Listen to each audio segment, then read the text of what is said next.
अंधेरी पश्चिम विधानसभा भाजपचे उमेदवार आणि आमदार अमित साटम सध्या आमच्यासोबत आहेत. अमित जी, काय मुद्दा घेऊन तुम्ही लोकांसमोर जात आहेत? कारण तुम्ही 10 वर्षापासून या विभागात आमदार आहेत. गेल्या 10 वर्षामध्ये अंधेरी पश्चिम विधानसभा मतदारसंघामध्ये ज्या प्रकारची कामं झालेली आहेत, विकास झालेला आहे.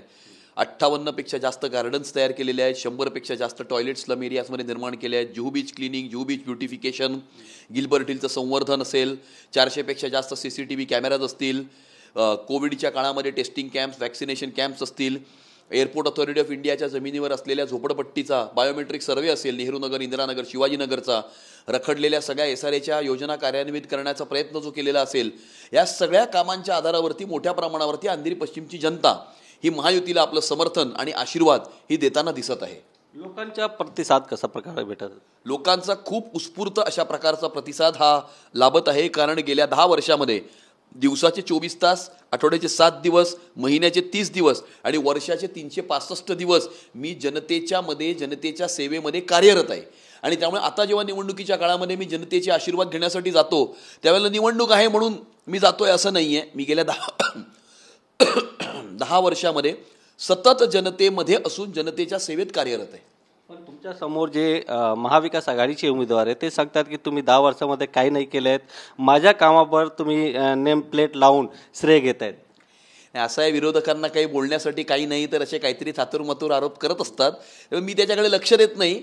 मी माझ्या कामाने या सगळ्या गोष्टींना उत्तर नेहमी देत असतो. आणि अशा सगळ्या वक्तव्यांना उत्तर हे अंधेरी पश्चिमची जनता ही येणाऱ्या 20 तारखेला देणार आहे. पण त्याने 2 आरोप अजूनही केले आहेत की तुम्ही फक्त विकासकांसाठी काम केले आहेत आणि विकासक तुमच्याने त्रस्त आहेत, असं त्यांनी आरोप केले.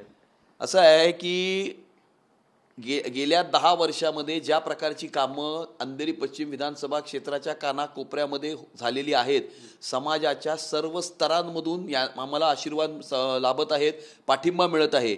आणि त्यामुळे कुठल्याही एका पर्टिक्युलर सेक्शन करता काम नाही केले, सगळ्या सेक्शन्स करता काम केलेलं आहे.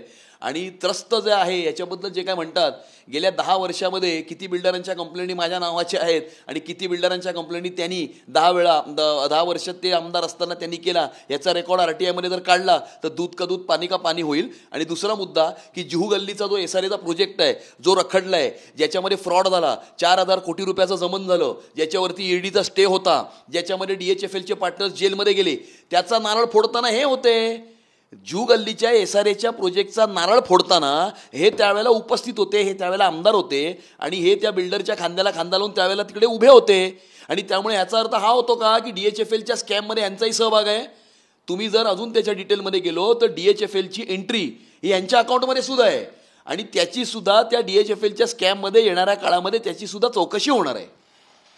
प्रियंका चतुर्वेदी जे शिवसेनेचे खासदार उभाटाचे, त्यांनी तुमच्यावर आरोप केला आहे की तुम्ही प्रचारात महापुरुषांसोबत घेऊन प्रचार करत आहेत. बाळासाहेब ठाकरे, डॉक्टर बाबासाहेब आंबेडकर आणि छत्रपती शिवाजी महाराजांचा तुम्ही अपमान केला आहे, त्याच्यावर काय प्रतिक्रिया? आम्ही इंदिरानगर, शिवाजीनगर या भागामध्ये प्रचाराकरता गेलो होतो. त्या ठिकाणी स्थानिक संस्थांनी, स्थानिक मंडळांनी उत्स्फूर्तपणे अशा प्रकारचं स्वागत केलं. त्यांनी स्वागताची व्यवस्था केली होती.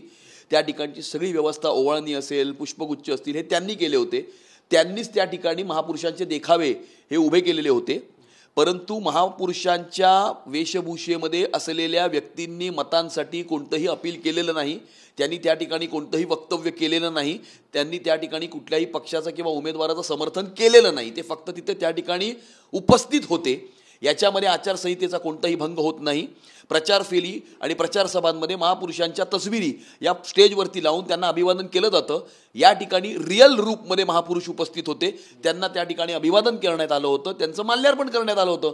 याच्यामध्ये आचारसंहितेचा कोणताही भंग झालेला नाही.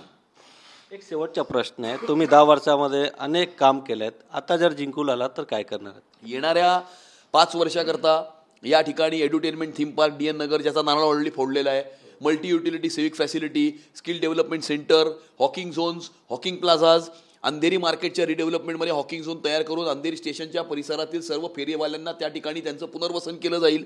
नेहरूनगर, इंदिरानगर, शिवाजीनगरचा बायोमेट्रिक सर्वे केल्याच्या नंतर ती झोपडपट्टी पुनर्वसन प्रकल्पाची योजना ही कार्यान्वित करणे, जुहू गल्लीचा SRAचा प्रोजेक्ट कार्यान्वित करणे, अशा प्रकारचे काही संकल्प जे आहेत ते येणाऱ्या 5 वर्षाकरता ठेवण्यात आलेले आहेत. Cameraman Khandusa, Govind Thakur, TV9 Marathi, Mumbai.